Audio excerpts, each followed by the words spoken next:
मूसा को चैलेंज किया, अरे मूसा आओ, अपने कौम को लेकर आओ, एक मैदान में हम जमा होते हैं, एक मैदान में रहते हैं, हम भी आते हैं और तुम भी आओ, हम भी आते हैं और तुम भी आओ, एक मैदान में हम और आप जमा होते हैं, आओ आमने सामना कर लेते हैं, आओ मुकाबला कर लेते हैं, तुम्हारे पास जो सच्चाई है तुम उसको पेश करो, हमारे पास जो सच्चाई है हम उसको पेश करें, देखते हैं कौन हक पर है, जो हक पर होगा वो बच जाएगा।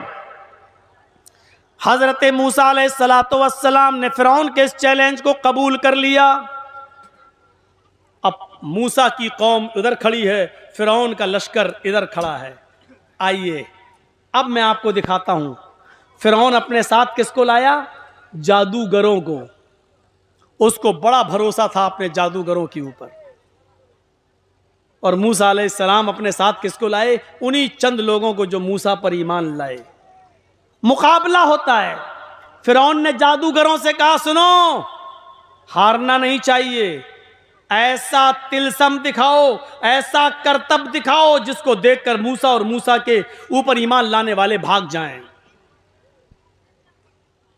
जैसे ही फिरौन ने यह कहा तो फिरौन के जादूगरों ने क्या कहा, आए फिरौन बेफिक्र रहिए, जीतेंगे तो हम ऐसा जादू दिखाते हैं, ऐसा तिलस्म दिखाते हैं, ऐसा करतब दिखाते हैं जिसको देखकर मूसा और मूसा के सामने जो लोग ईमान लाए अभी भाग खड़े होंगे, डर जाएंगे, भाग जाएंगे, कोई मुकाबला नहीं कर पाएगा। मैं दिखाने जा रहा हूं, लेकिन हमें अपना तिलस्म दिखाने से पहले इतना बता दो, इन्ना लना लअजरन इन कुन्ना नहनुल गालिबीन। कुरान के अल्फाज हैं। कुरान क्या कहता है, जादूगरों ने क्या कहा, आए फिरौन हम अपना जादू दिखाएंगे, मूसा और मूसा की कौम भाग जाएगी, लेकिन यह बता दो कि हमारा इनाम क्या होगा। इन्ना लना लअजरन, हमारे लिए इनाम क्या दोगे, हमें इनाम से क्या नवाजोगे।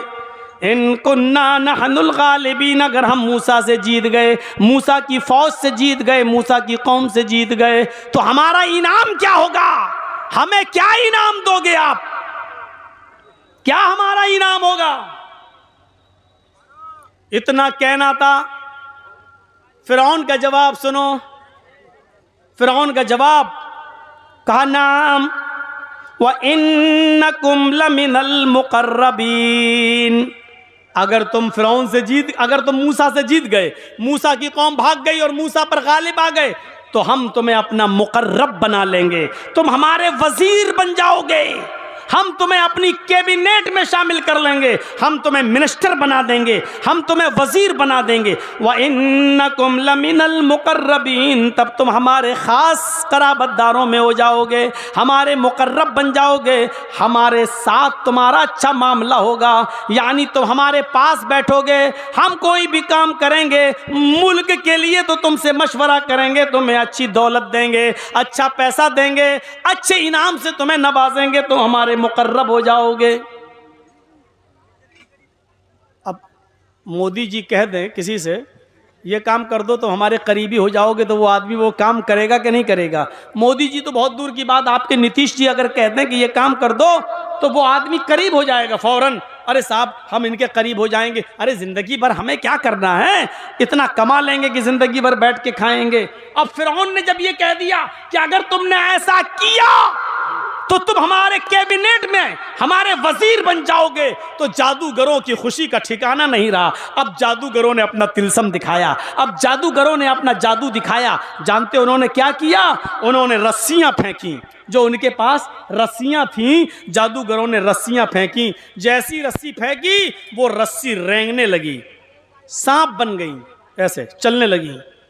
देखने वालों को सांप नजर आने लगा। मूसा अलैहिस्सलाम तो डर गए। अल्लाह ने कहा ला तखफ, ना ना ना ना डरो नहीं, ये दिखाई दे रही हैं, ये सांप दिखाई दे रहे हैं, लेकिन हकीकत में सांप नहीं है, ये नजरों का फेर है। ये तुम्हें जो सांप नजर आ रहे हैं ये सांप है नहीं, ये इनका जादू है। आंखों पर इन्होंने नजर बंद कर रखी है, ये रस्सियां हैं, सांप नहीं है। इसलिए रुको, डरना नहीं। जैसी वो रस्सियां रेंगने लगीं और मूसा अलैहिस्सलाम के करीब जाने लगीं, उनको सांप नजर आने लगीं। मूसा अलैहिस्सलाम और उनकी कौम डरने लगी।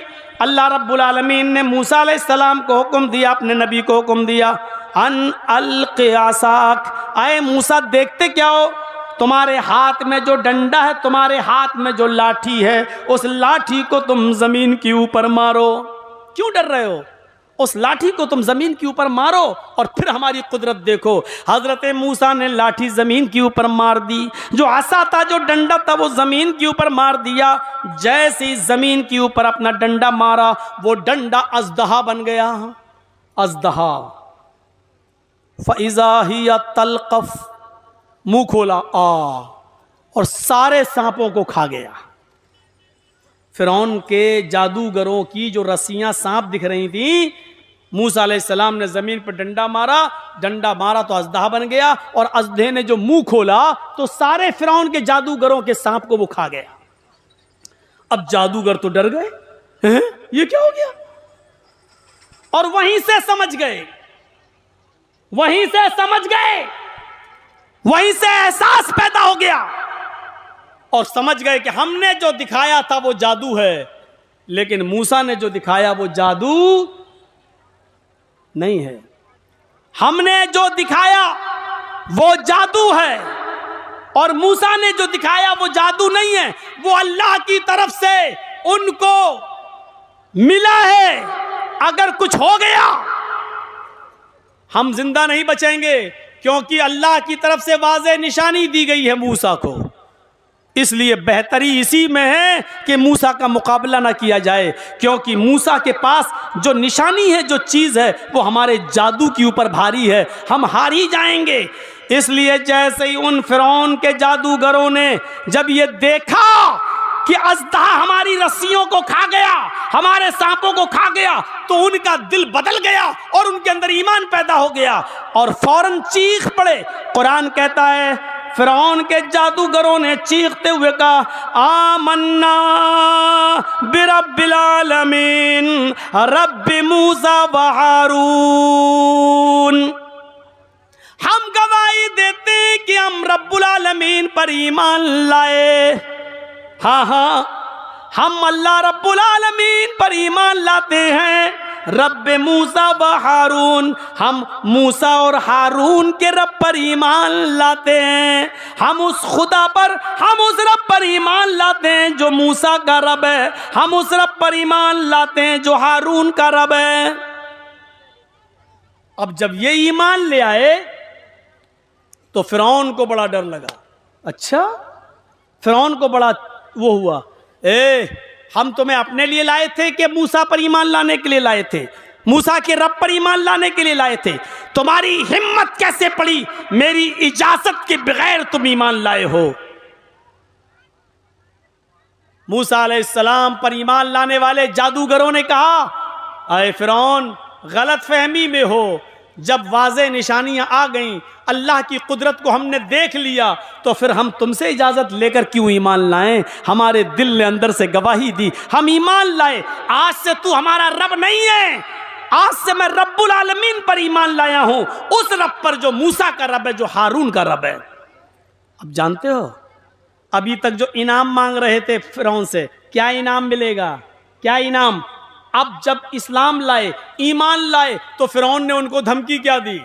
सुन तो, कुरान क्या कहता है? कोई ऐलान करना है क्या? ठीक है, ठीक। तो मेरे भाइयों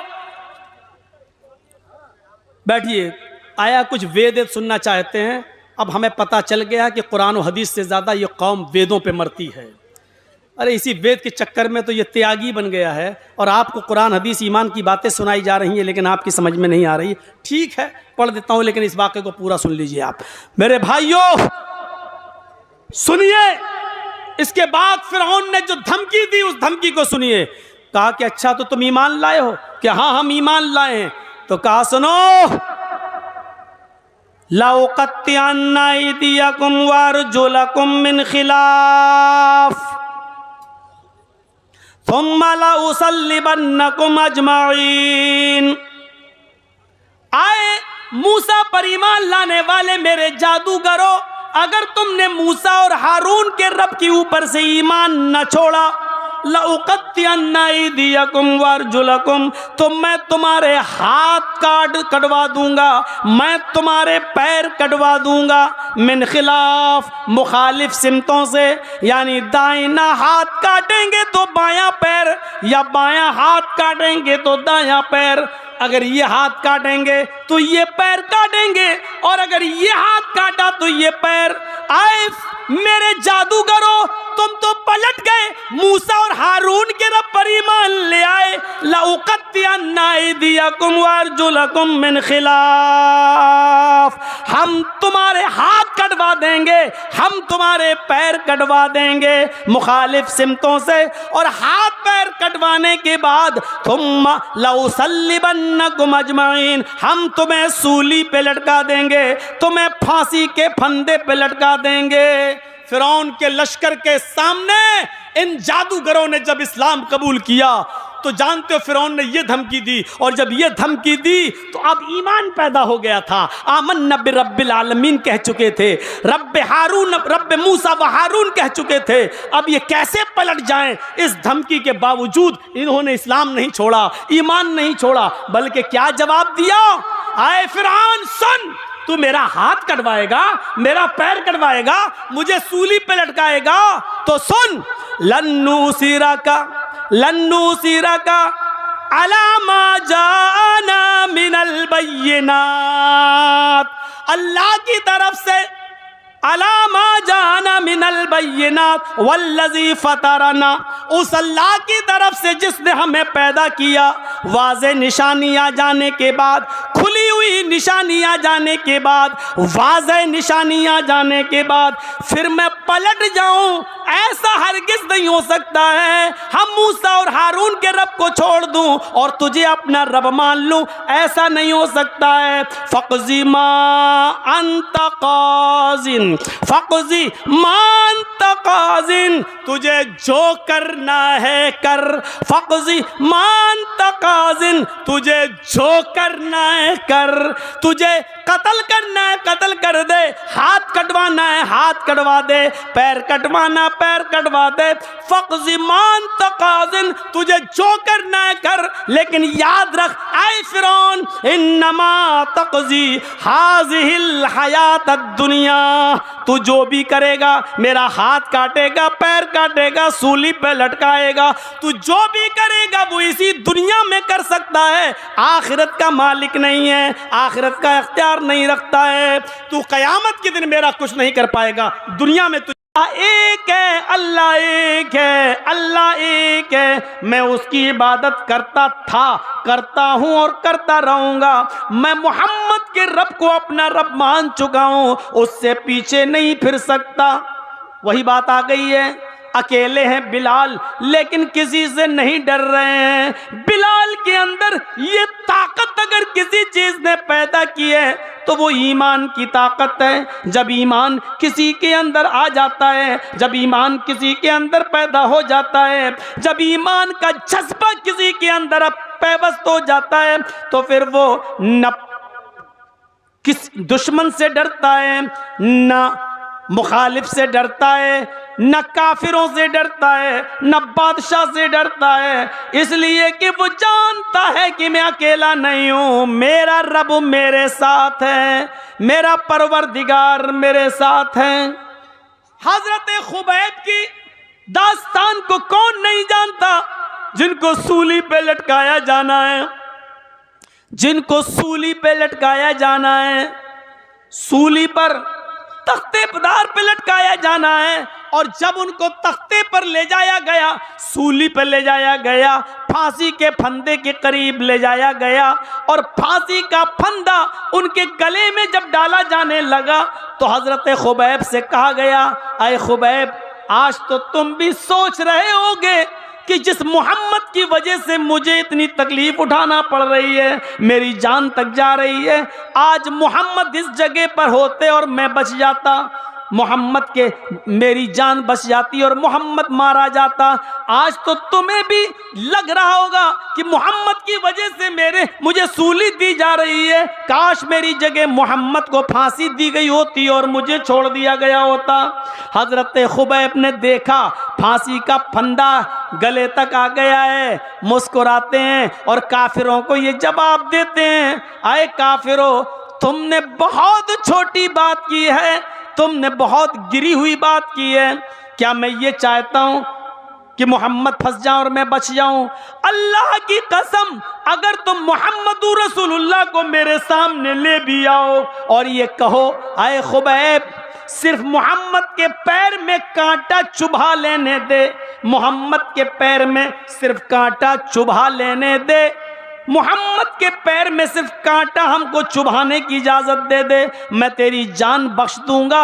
अल्लाह की कसम, मैं ये भी बर्दाश्त नहीं करूंगा कि मेरी जान इसके बदले में मोहम्मदुर रसूलुल्लाह के पैर में कांटा भी चुभाया जाए। मैं ये भी गवारा नहीं करूंगा। मैं चाहूंगा कि मेरी जान चली जाए लेकिन मोहम्मदुर रसूलुल्लाह के पैर में कांटा भी न चुभने पाए। मैं अपनी जान दे दूंगा लेकिन नबी के पैर में कांटा भी नहीं चुभने दूंगा। मेरे भाइयों, ईमान जब किसी के अंदर घर करता है तो उसके अंदर ये स्पिरिट पैदा होती है, उसके अंदर ये ताकत पैदा होती है। आप हम सब अपने गरीबानों में झांक कर देखें, क्या ईमान हमारे अंदर है? क्या ये स्पिरिट हमारे अंदर पैदा हुई? और जब ईमान हमारे अंदर नहीं होता है तो आप देख लीजिए, बदलने में ज़्यादा टाइम नहीं लगता। आजकल बहुत नाम लिया जा रहा है जितेंद्र नारायण त्यागी का, है? नाम मत लीजिएगा उसका। पहले क्या नाम था छोड़िए, भूल जाइए। दो दो कौड़ियों के लोगों के नाम नहीं लिए जाते हैं। देखिए, जब किसी के अंदर से ईमान निकलता है तो इंसान कहां से कहां पहुंच जाता है। चले थे साहब कुरान बदलने, चले थे कुरान की 26 आयतों को निकलवाने, कसम खाया था कि मैं इस कुरान को बदल के रहूंगा, इस कुरान को चेंज करके रहूंगा, इस कुरान को हटा के रहूंगा, 26 आयतें उसकी निकलवा के दम लूंगा। चला था कुरान बदलने, अल्लाह ने ऐसा बदला कि मेरी किताब को बदलने का सपना देखने वाले, देख मैंने तुझी को बदल डाला। तेरी औकात क्या है कुरान को बदलेगा? तू 26 आयतों की बात करता है। तू अगर मरने के बाद 26 मर्तबा जिंदा होकर, 26 मर्तबा भी मरकर 26 मर्तबा भी जिंदा हो जाए और 26 मर्तबा जिंदा होने के बाद भी अगर ये चाहे कि हम 26 आयतें बदल दें तो 26 आयतें तो बहुत दूर की बात, कुरान के 26 लफ्ज भी नहीं बदल सकता। और 26 लफ्ज तो बहुत दूर की बात, कुरान का एक नुक्ता भी इधर से उधर नहीं कर सकता। अल्लाह ने ऐसा बदला कि वो बेचारा एक मंदिर में जाके शरण लेकर हवन करते हुए पूजा कर रहा है और अपने माथे पर टीका लगा रहा है। और उसने भी ये साबित कर दिया कि अब हम पूरी तरीके से बदल गए हैं, अब इस्लाम से हमारा कोई ताल्लुक नहीं है। लेकिन जिसने अपने आप को पूरी तरीके से बदल लिया, आज वो ये समझ रहा है कि मैं बदल गया, आज वो समझ रहा है कि मैंने इस्लाम को छोड़ दिया, आज वो ये समझता है कि मैंने पूरी तरीके से चेंज हो गया। लेकिन वही नारायण, जितेंद्र नारायण त्यागी जब जब पेशाब करने के लिए बैठेगा, अल्लाह की कसम वो यही सोचेगा कि मैंने अपने आप को तो बदल दिया, लेकिन ये खतना भी बदल जाता तो अच्छा होता। ये मेरे नीचे का हिस्सा, मेरी नीचे की मशीन भी अगर चेंज हो जाती तो अच्छा होता। वो अपने आप को गालियां देगा कि हमने सबको बदला, अपने आप को बदल दिया, यही नहीं बदल पाया मैं। मोदी जी को फोन कर रहा होगा बार बार, दुनिया में कहीं भेज के हम ये खतना बदलवा दो, ये सही करा दो। और हुकूमत की तरफ से फोन जा रहे होंगे फ्रांस, जापान ऑस्ट्रेलिया, लंदन, कोई ऐसी सर्जरी निकालो कि उसका खतना सही हो जाए, जैसे इंसान नॉर्मल तरीके से पैदा होता उसी उस पे आ जाए। लेकिन दुनिया में ऐसी कोई सर्जरी ही नहीं है। शायद दूसरे मुल्कों के लोगों ने फोन पे कह दिया होगा, मोदी जी जैसा है वैसा ही रहने दो, अगर सर्जरी करवाई तो पूरा का पूरी की मशीन गायब करना पड़ेगी, फिर ये बेचारा ना मर्द ही रहेगा ना औरत, बीच वाला कहीं ना बन जाए, इसलिए उसको ऐसे ही रहने दो। अब आप देख लीजिए कि उसको अल्लाह ने कहाँ पहुँचा दिया।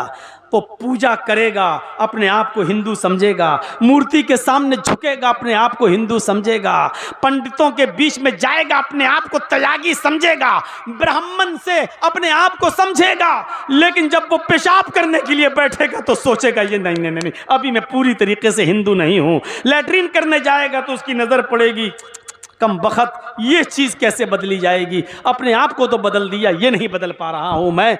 ये चीज़ उसको ज़िंदगी भर कोसती रहेगी, ये चीज़ उसको ज़िंदगी भर एहसास दिलाती रहेगी, और वो खुद सोच रहा होगा बेचारा कि ये मेरा क्या हो रहा है, ये क्या हो गया, और ज़िंदगी भर ये चीज़ उसका पीछा नहीं छोड़ेगी। इसको कहते हैं मेरे भाइयों ऊपर वाले की मार।